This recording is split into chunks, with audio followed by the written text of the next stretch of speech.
Prestation de serment à la Cour suprême de 14 conseillers nommés par décret présidentiel. Ils vont désormais renforcer les capacités de la 4e institution de la République.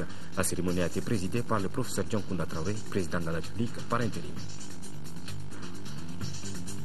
Place de la République, séance de questions orales avec le ministre des Transports et des Infrastructures routières, interpellé entre autres sur l'arrêt des travaux de réalisation et de bitumage de la route Bafoulabé-Maïna. Les députés ont également adopté au cours de la même journée 4 projets de loi relatifs à la sécurité des transports aériens et à l'aménagement et la construction de certaines voies. Mesdames, Messieurs, bonsoir. Merci de rester sur le programme de l'ORTM et bienvenue au journal. Un journal que nous ouvrons avec ce communiqué. Le gouvernement a appris avec indignation la tentative d'enlèvement de la directrice générale de l'Agence pour la promotion de l'emploi des jeunes, APEJ, Mme Maïga Sinadamba, par des hommes armés le mardi 27 novembre 2012 au siège de l'APEJ à Amdalaï ACI 2000. Le gouvernement condamne avec la dernière énergie cet acte odieux perpétré à l'encontre de cette personnalité qui en plus est une femme, à un moment où notre pays commence à bénéficier de la confiance et du soutien de toute la communauté internationale en raison de la stabilité institutionnelle qui se renforce chaque jour et du retour de la sécurité à Bamako. Le gouvernement va diligenter une enquête en vue d'identifier les auteurs de cette tentative d'enlèvement et les punir conformément à la loi. Le gouvernement invite les populations à la vigilance pour aider les forces de sécurité à neutraliser ces personnes malveillantes qui veulent remettre en cause la paix sociale, la cohésion nationale et ternir l'image du Mali auprès de la communauté internationale. Toujours par rapport à cette tentative d'enlèvement de Mme Maïga Sinadamba, nous avons reçu ce communiqué de l'URD, l'Union pour la République et la démocratie, qui condamne avec la dernière énergie cette violation grave des droits de l'homme et demande aux plus hautes autorités de prendre toutes les dispositions pour démasquer et conduire devant les tribunaux les individus coupables de cette barbare agression. 14 conseillers ont prêté serment ce matin à la Cour suprême, nommés par décret présidentiel. Ces magistrats, inspecteurs des services économiques de l'impôt, du Trésor et un administrateur civil vont renforcer les capacités de la 4e institution de la République du Mali dans les sections judiciaires, administratives et des comptes. Cette cérémonie de prestation qui a réuni les 14 conseillers, leurs parents et collaborateurs a été présidée par le professeur Dioncounda Traoré, président de la République par intérim. Daouda Zoumana Traoré. La nomination de ces 14 conseillers vise à renforcer les capacités de la Cour suprême, la plus haute juridiction du Mali, en matière judiciaire, administrative et des comptes. C'est pour cette raison que le procureur général Mamadou Bouaré a fait ressortir dans sa réquisition les forces de ces hommes et femmes choisis pour leurs compétences et leur expérience professionnelle dans l'administration. C'est 7 magistrats, 3 inspecteurs des services économiques, un inspecteur des finances, un administrateur civil, un inspecteur de l'impôt et un du Trésor, pour la plupart de classes exceptionnelles, doivent consolider l'état des droits et défendre le citoyen et la chose publique. Telles sont les préoccupations du barreau du Mali. Parce que c'est ici qu'est consacrée l'égalité de tous les citoyens devant le droit. La complexité de la mission nécessite une prestation de serment devant le président de la République par intérim, chef suprême de la magistrature. Dans le respect de la Constitution, d'observer le respect du secret professionnel, de ne prendre aucune position publique, de ne donner aucune consultation à titre privé sur les questions relevant de la compétence de la Cour suprême et de me conduire en tout comme un digne et loyal magistrat. À la lecture de vos prénoms et noms respectifs, levez la main droite et dites « Je le jure ». Ces 14 nouveaux conseillers sont donc renvoyés à l'exercice de leurs fonctions. Le Premier ministre, le Dr Cheikh Modibo Diarra, est revenu hier soir de la France où il s'était rendu pour une visite de travail. Au cours de son séjour, il a été reçu par le ministre français des Affaires étrangères, Laurent Fabius. Au centre des échanges, la situation sécuritaire au nord du Mali. Le Premier ministre Cheikh Modibo Diarra a également fait part aux autorités françaises du regret du peuple malien suite à l'enlèvement d'un ressortissant français à Diéma, en première région du Mali. Après le Quai d'Orsay, le Premier ministre a de son côté reçu une délégation de l'Élysée été conduite par Madame Légal, conseillère à la cellule africaine de l'Élysée. Rien n'a filtré de cet entretien qui a duré environ 90 minutes. Séance de questions orales à présent ce matin à l'Assemblée nationale. Le ministre des Transports et des Infrastructures routières a été interpellé par le député Ibrahima Dianessi sur l'arrêt des travaux de réalisation et de bitumage de la route Bafoulabé-Massina, long de 6 km. Le député Dianessi voulait être identifié sur les raisons de la réduction du tronçon initial de 8,5 km à 6 km. Le ministre Abdoulaye Koumaré a rassuré son interlocuteur de la reprise des travaux dès que les ressources financières seront disponibles. Bourama Traoré. Depuis 28 mois, les travaux de construction et de bitumage du tronçon Bafoulabé-Maïna sont arrêtés. Pourquoi? Principal motif de l'interpellation du ministre des Transports et des Infrastructures routières par le député Ibrahima Dianessi. Le lieu de Bafoulabé veut être mieux édifié sur le sujet. Quelles sont les raisons ayant motivé l'arrêt de l'exécution des travaux par l'entreprise GME-SR? Pourquoi la réduction du tronçon initial de 8 km 500 à 6 km? Comme réponse, notre département a reçu comme mandat de réaliser le tronçon Bafoulabé-Maïna. Et ce tronçon porte sur 6 km et non 8,5 km. Divergence donc sur les chiffres, car cela ne tienne à quand la reprise des travaux de réalisation de la route Bafoulabé-Maïna, s'interroge le député Ibrahima Dianessi. En réponse, le ministre Koumaré dira ceci. Ce projet financé par budget national reprendra, je dis bien reprendra, dès que les ressources financières seront disponibles. Cette explication du ministre des Transports semble ne pas convaincre l'élu du Bafoulabé. L'honorable Dianessi revient à la charge et pose cette question. Allez-vous laisser longtemps les populations dans cette misère, monsieur le ministre? Le bitumage du dit tronçon a été entièrement financé sur le budget national, notamment les produits de la vente de la Sotelma, pour un montant de 2 163 millions. Ce n'est pas les 2 milliards et quelques qui ont été pris sur Sotelma pour cette route, mais plutôt 1 milliard. Encore une incompréhension sur les chiffres. Il y a une autre question sur laquelle le ministre Koumaré et le député Dianessi restent divisés, à savoir dans l'exécution des travaux du tronçon Bafoulabé-Maïna, les normes environnementales sont-elles respectées? Cette séance de questions orales supposée éclairer l'opinion nationale a été finalement celle des contradictions. Voilà, vous l'avez compris, il s'agissait plutôt des travaux de bitumage de la route Bafoulabé-Maïna et non Massina. À l'Assemblée nationale, toujours 4 projets de loi ont été adoptés ce matin.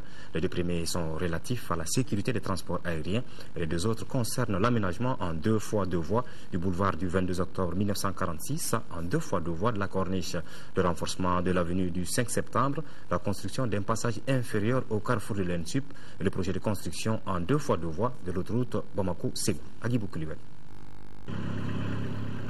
Les députés ont examiné et approuvé 2 projets de loi relatifs à la sécurité des transports aériens. Le premier projet de loi portant sur la ratification de la Convention sur la répression des actes illicites dirigés contre l'aviation civile internationale.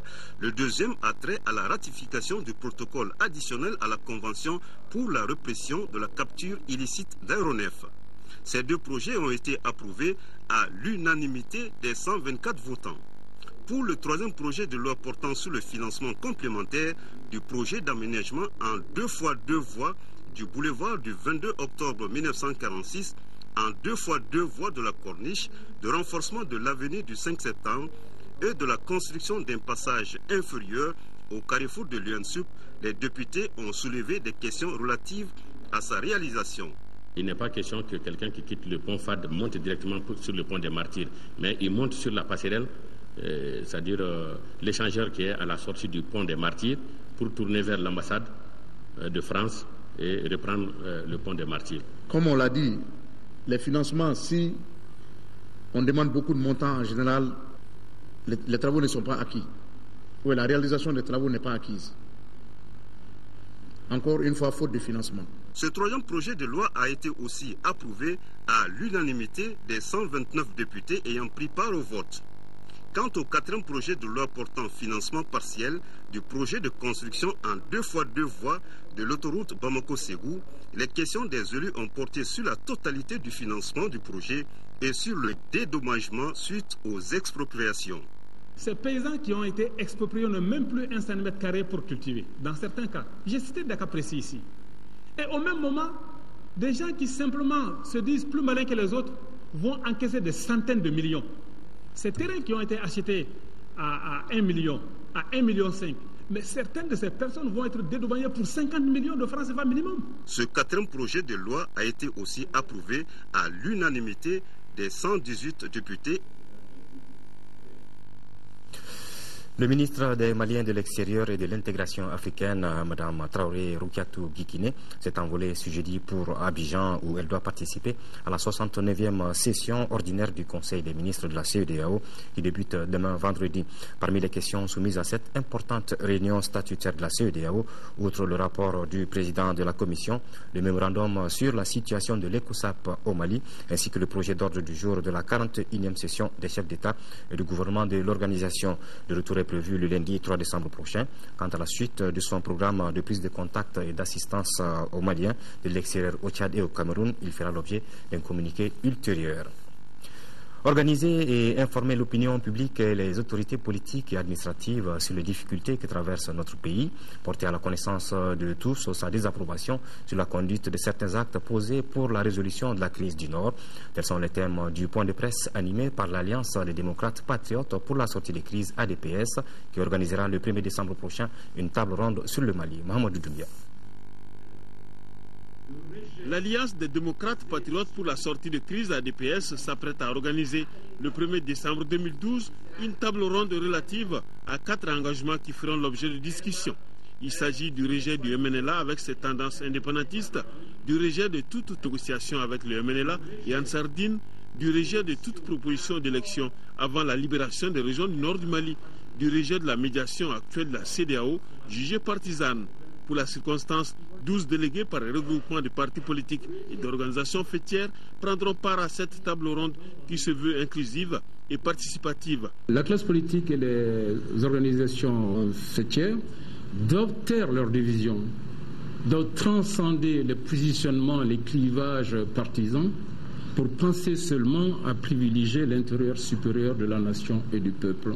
En réponse aux questions posées, les conférenciers ont affirmé que cette table ronde ne saurait se substituer à une concertation quelconque. L'ADPS, qui agit en toute indépendance, a déjà pris toutes les dispositions il y a déjà un mois afin d'avoir l'accord des regroupements des partis politiques qui prendront part au débat. On a rencontré tous les regroupements et les organisations de la société civile. On leur a expliqué. Et jusqu'à présent, personne ne nous a dit qu'ils n'adhèrent pas. On va venir débattre.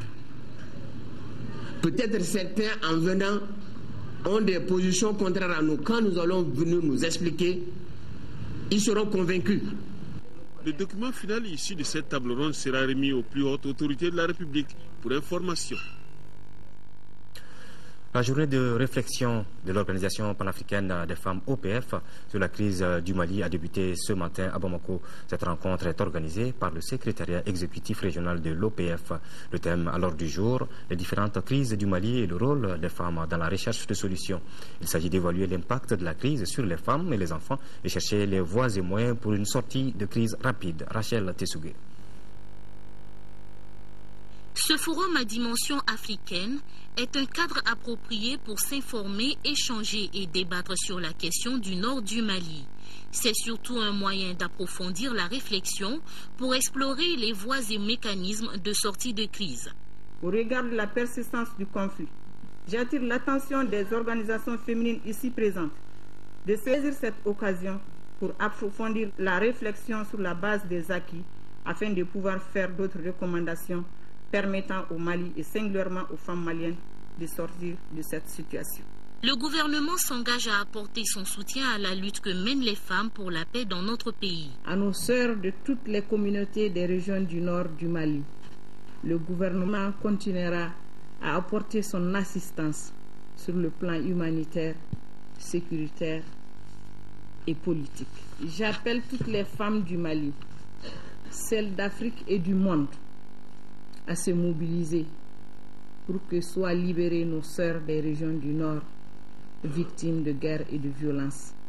L'Organisation panafricaine des femmes est une organisation internationale qui œuvre pour le respect des droits de la femme à travers toute l'Afrique.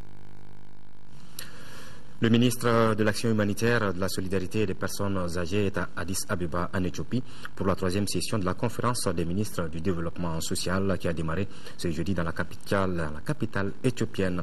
Dr Mamadou Sidibé et ses homologues du continent se pencheront sur la promotion des droits et du bien-être des personnes handicapées, thème de la rencontre.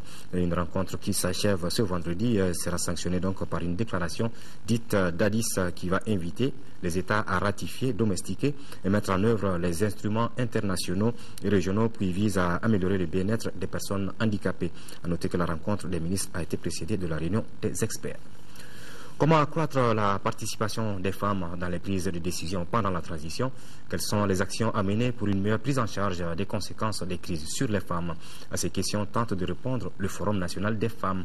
La rencontre qui a ouvert ses portes ce matin ici à Bamako regroupe une centaine de participants composés de femmes élues locales, des représentants des ministres concernés et ceux des associations et organisations intervenant dans le domaine de la promotion du genre dans la prise de décision. Les travaux de 2 jours sont une initiative du National Democratic Institute NDI, le réseau des femmes élues locales du Mali. Ramata Konaté. En toile de fond de ce forum, la pleine implication des femmes dans les prises de décision pendant la période de transition. La concertation est, selon les initiateurs, importante à plus d'un titre.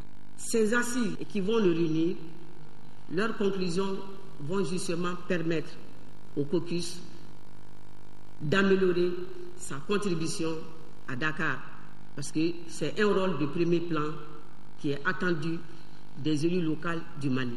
Les femmes, à l'instar des autres couches de la société malienne, ne sauraient rester en marge. Aussi, je voudrais rappeler qu'un État démocratique ne peut se construire sans la France la plus importante de sa population, à savoir les femmes. Ainsi, la rencontre de 2 jours passera au peigne fin les voies et moyens susceptibles d'accroître la participation de ce groupe cible dans le processus décisionnel. Cette participation, selon le ministre en charge de la promotion de la femme, ne saurait être synonyme de supériorité des femmes par rapport aux hommes. L'implication n'est donc pas faite contre les hommes ou exclusivement pour les femmes. Elle est avant tout une question de développement harmonieux et inclusif de la société. Aussi bien que les hommes, les femmes ont leur partition à jouer dans le devenir du Mali.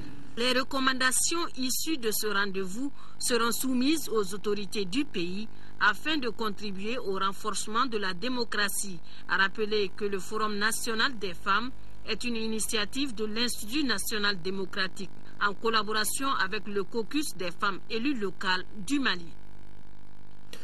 Actualité hors de nos frontières en Côte d'Ivoire pour répondre à plusieurs ONG qui dénoncent des arrestations arbitraires et des détentions illégales. Le gouvernement a organisé une visite guidée de 4 sites de détention à l'intention de la presse.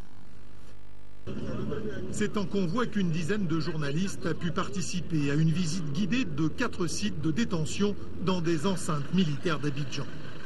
Un voyage organisé par les ministères de la Défense et de la Justice pour répondre aux accusations de plusieurs ONG internationales qui dénoncent arrestations arbitraires, détentions illégales, traitements inhumains, actes de torture.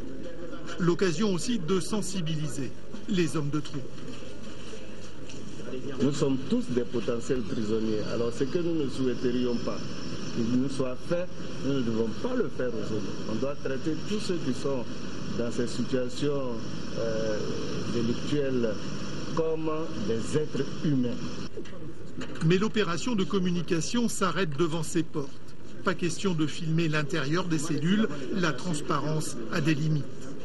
La visite vise avant tout à prouver la bonne volonté du gouvernement et la difficulté de mener à bien ses missions face à des hommes déterminés. Tout ce que nous avons constaté comme torture, c'était essentiellement certains cas de mauvais traitement qui avaient eu lieu lors de leur arrestation.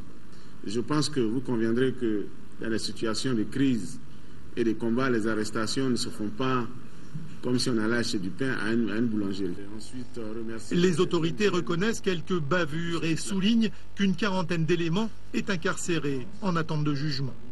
Ces déclarations interviennent alors que l'ONU mène une évaluation de la situation des droits de l'homme 1 an et demi après la crise post-électorale et que le pays connaît depuis plusieurs mois un regain de tension. En bref, sur le continent à présent, avec une étape au Burkina Faso où 5 anciens soldats qui faisaient partie des mutins qui ont failli renverser le régime de Blaise Compaoré écopent de peine allant jusqu'à 6 ans de prison. Première escale de ces brèves, la Tunisie où les manifestations contre les détentions et le chômage se poursuivent. La mobilisation continue à Sidiana, en Tunisie. Grèves et manifestations ont repris pour la 3e journée consécutive. Les manifestants réclament la démission du gouverneur de la région et des libérations de prisonniers. Au cœur de la colère aussi, le chômage et la misère. Hier, des heurts entre grévistes et policiers ont fait plus de 250 blessés. Les manifestants dénoncent le mutisme du gouvernement. Au Burkina Faso, 5 anciens soldats jugés par un tribunal militaire écopent de peine allant jusqu'à 6 ans de prison. Ils faisaient partie des mutins qui ont failli faire vaciller le régime de Blaise Compaoré entre mars et juin 2011. Après la mort d'un élève lynché par des policiers, des manifestations et des pillages avaient éclaté à travers le pays. La quasi-totalité des casernes s'était mutinée. 346 personnes, pour la plupart des militaires, seront jugées dans les mois qui viennent. C'était une décision de justice attendue en Tunisie. Cette jeune femme, violée par 3 policiers et poursuivie pour attentat à la pudeur, ne sera pas condamnée. Faute de preuves, elle a bénéficié d'un non-lieu. Contrôlée alors qu'elle était en voiture avec son petit ami, l'intervention policière avait dégénéré. 2 victimes, la jeune femme s'est retrouvée accusée. Des déboires qui lui ont valu de nombreuses manifestations de soutien. Retour au Mali à présent. En 5e région, le programme italien de sécurité alimentaire PISA vient en appui aux producteurs d'échalotes du plateau d'Ogon à travers la FAO. Le coût global de l'appui est d'environ 300 millions de francs CFA. La remise officielle de ces infrastructures, matériels et équipements s'est déroulée au secteur de l'agriculture de Bandiagara sous la présidence de la représentante du ministère de l'Agriculture, Moustapha Doumbia. Cet appui aux producteurs d'échalotes du plateau d'Ogon est composé de 22 magasins équipés pour la conservation de l'échalote fraîche, 12 découpeuses motorisées, 30 découpeuses manuelles, 22 broyeuses motorisées, 22 séchoirs solaires et 2800 clés pour séchage solaire. Le coût global est d'environ 300 millions de francs CFA, financé par le programme italien de sécurité alimentaire PISA, à travers l'Organisation des Nations Unies pour l'alimentation et l'agriculture FAO. J'ose espérer que vous allez nous faire la promesse de faire un très bon usage de ces outils de transformation mis à votre disposition et que vous veillerez à consolider un mécanisme de financement qui permettra d'assurer leur bon fonctionnement. L'économie au Mali repose essentiellement sur le secteur agricole. Ce secteur contribue à plus de 35% au PIB. La production d'échalotes est estimée à 54 250 tonnes. Ce sont les coopératives, les associations et les groupements de producteurs d'échalotes de 112 villages, soit 13 communes du cercle de Bandiagara, qui bénéficient de cet accompagnement. Des organisations qui sont regroupées en une fédération. Le projet démarré ici le 16 août 2008. Aujourd'hui, il nous a beaucoup appuyé. Vraiment, je suis très content. La remise officielle de ces infrastructures, des matériels et équipements agricoles s'est déroulée en présence des autorités locales qui ont salué et remercié les partenaires du programme PISA.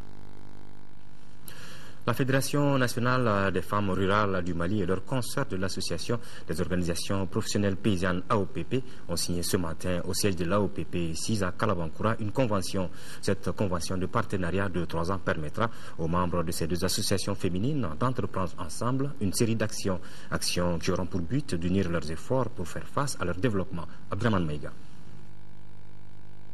En apposant leur signature au bas de ce document, cadre de collaboration, la Fédération nationale des femmes rurales et leur concert de l'association des organisations professionnelles paysannes concrétisent une ambition nourrie depuis bientôt 3 longues années, celle d'unir leurs efforts pour faire face à leur développement à travers une amélioration conséquente de leurs conditions de vie. Cette convention de 3 ans s'articule autour de 4 axes stratégiques. Il s'agit de défendre les intérêts de la femme rurale, de renforcer la participation des femmes rurales dans l'élaboration, la mise en œuvre et le suivi évaluation des politiques agricoles et rurales, de renforcer les capacités opérationnelles des organisations féminines du Mali. Elle a une importance capitale parce que ça nous permet de nous retrouver. Ça nous permet d'échanger d'expériences. Ça nous permet de se donner des idées pour le développement de nos activités. La présente convention permet également à ces actrices du développement de trouver des solutions à certains problèmes auxquels elles sont confrontées, notamment l'insuffisance des formations des femmes rurales, leur faible capacité économique, leur accès aux facteurs de production, sans oublier leur faible représentativité au sein des instances de prise de décision. Dans le bureau à OPP, il y a 30% de femmes.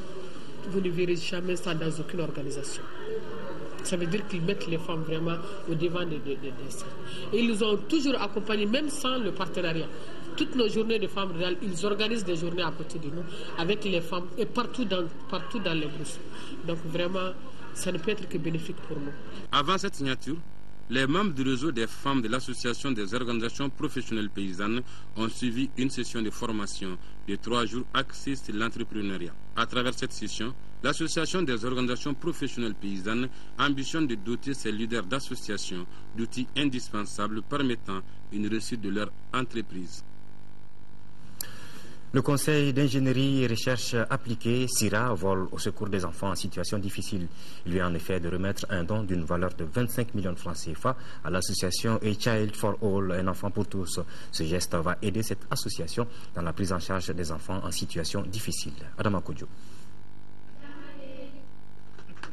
Les enfants encadrés par l'association A Child for All, en français Un enfant pour tous, avaient le sourire aux lèvres ce jeudi 29 novembre. Pour cause, leur centre recevait un don d'une valeur de 25 millions de francs CFA, composé de matériaux de construction d'une valeur de 20 millions de nos francs et d'un chèque de 5 millions. Ce don est l'œuvre du Conseil ingénierie et recherche appliquée CIRA. Nous sommes un pays quand même qui vit de solidarité. On s'entraide les uns les autres. De façon quotidienne, c'est ce que nous faisons et c'est ce que nous voyons tous les jours. Qu'elle se fasse de façon formelle ou informelle, je pense qu'on est quand même dans un pays où la solidarité se fait à l'endroit des plus démunis.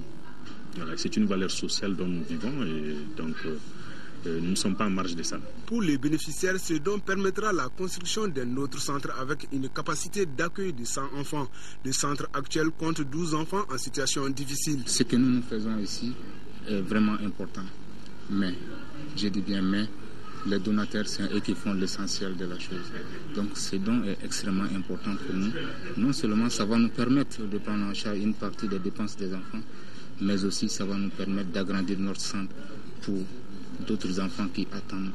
Pour montrer leur savoir-faire, les tout-petits du centre ont procédé à des démonstrations d'arts martiaux. La cérémonie a pris fin par la visite des locaux du centre.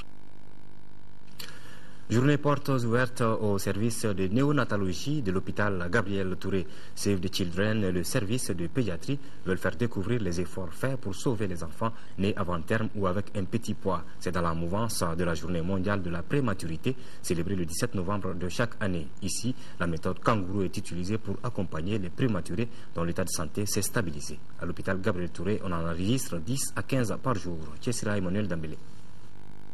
À l'unité de néonatalité de l'hôpital Gabriel Touré, on estime que la prématurité n'est pas une fatalité. Ici, chaque jour, on enregistre 10 à 15 bébés nés avant les 37 semaines de gestation, donc prématurés et menacés par leur petite taille, l'hypoglycémie, le froid et souvent ne pouvant même pas respirer de façon autonome. Le spectacle offre ici des bébés ayant besoin de soins spécifiques pour survivre. Si c'est de nouveau-nés à terme, qui sont malades, qui sont soit infectés ou qui ont fait une souffrance à la naissance, c'est-à-dire qui n'ont pas crié à la naissance. Donc ils sont pris en charge de manière différente. Mais très souvent on peut avoir les deux associés. Ils ont fait une souffrance et ils sont infectés. Donc, c'est des prématurés aussi là où également ça dépend des termes et ils sont également pris en charge. Dès que leur état de santé se stabilise, ils sont transférés dans l'unité kangourou où l'attention du corps soignant, la chaleur corporelle de la maman sont mises ensemble pour aider le nouveau-né à s'en sortir. C'est des tout petits bébés qui doivent être sur la poitrine. Ça permet de les surveiller. Kangourou, ça se fait sur la poitrine, en peau à peau, pas au dos. En plus des problèmes physiques, la malnutrition joue un rôle dans la naissance de ces prématurés, sans oublier les grossesses trop précoces, trop nombreuses, trop rapprochées ou trop tardives. Ouverture cet après-midi de la 13e édition du Festival international de théâtre et de marionnettes de Ouagadougou, délocalisé à Bamako. Cette 13e édition est placée sous le signe de la paix et de la réconciliation. Les organisateurs, à travers cette initiative, veulent faire de l'éducation artistique un facteur de renforcement des peuples. Mohamed Diarra. La 13e édition du Festival international de théâtre et des marionnettes de Ouagadougou, FITMO, s'ouvre tambour battant sur les berges du Palais de la Culture. Cette manifestation est délocalisée à Bamako pour la première fois. Une manifestation placée sous le signe de la paix. La présente édition qui a pour thème éducation artistique et développement culturel en Afrique et paix et réconciliation dans tous les pays africains est organisée dans un esprit de solidarité et de fraternité sans faille. L'idée du festival est de faire de l'art et de la culture un puissant levier de réconciliation des cœurs et des esprits. L'éducation artistique et culturelle en Afrique devrait permettre de continuer à cultiver chez l'Africain les valeurs de solidarité, de dignité, le sens du bien commun, la fierté d'être africain et la conviction que l'homme noir est bel et bien entré dans l'histoire et par la grande porte. La cérémonie d'ouverture était ponctuée par les prestations du maître marionnettiste Yaya Koulibaly. Tchale Arbi est venu aussi chanter la paix. Et le ballet national Nuit Loco venu combler les attentes du public. Ce qu'il ne faudrait pas perdre de vue, c'est le caractère intégrateur et fédérateur de cet espace d'échange qui crée une profonde synergie entre tous les intervenants. Pendant 5 jours, metteurs en scène, comédiens et autres amoureux de la culture vont approfondir leurs connaissances sur les enjeux d'un tel festival dans un pays en crise. Le festival regroupe les délégations venues du Niger, du Burkina Faso, du Togo et du Mali. On va à présent parler de sport. La grande collecte de fonds pour soutenir les sélections nationales de football et de basketball débutera officiellement samedi prochain. En prélude à cette opération, le ministre de la Jeunesse et des Sports a animé ce matin une conférence de presse pour Ameifune Mahalmadan. Il s'agit de donner la possibilité à tous les Maliens de contribuer pour alléger les charges de l'État en cette période de crise. Les sommes récoltées seront gérées dans la plus grande transparence. Khalifa Namatraoui. La Commission nationale ad hoc de préparation et de participation des équipes nationales aux compétitions de 2013 passe à la vitesse supérieure dans sa stratégie de mobilisation des ressources. À une cinquantaine de jours du premier grand événement sportif de l'année, la Coupe d'Afrique des Nations 2013 en Afrique du Sud, ce vaste programme est lancé. Cela afin d'avoir l'adhésion de tous les Maliens. Le peuple malien, dans toutes ses composantes, les supporters, les opérateurs économiques, financiers, les Maliens de l'intérieur, les Maliens de l'extérieur puissent nous accompagner dans cette œuvre que nous allons entreprendre par le lancement de l'opération Soutenons les Aigles. Un mécanisme de collecte de fonds est mis en place avec le concours de Orange Mali. Plus de 3 milliards de francs CFA sans les primes sont nécessaires pour soutenir les efforts du gouvernement dans le financement d'au moins 6 phases finales auxquelles le Mali participera. On a mis en place une solution technique pour faciliter sur toute l'étendue du territoire, comme vous l'avez dit, parce qu'au jour d'aujourd'hui, partout où il y a le réseau, c'est 12 600 localités au Mali. Tout le monde a la possibilité de pouvoir envoyer ne serait-ce que 100 francs pour donner sa participation. Le moindre franc qui sera encaissé sera porté à la connaissance du public. Le moindre franc qui sera dépensé sera justifié. Ça, j'en ferai une question d'honneur. Donc, je veux rassurer les uns et les autres. Et j'ai tenu à le mettre dans la décision qu'à chaque étape, il y aura un rapport.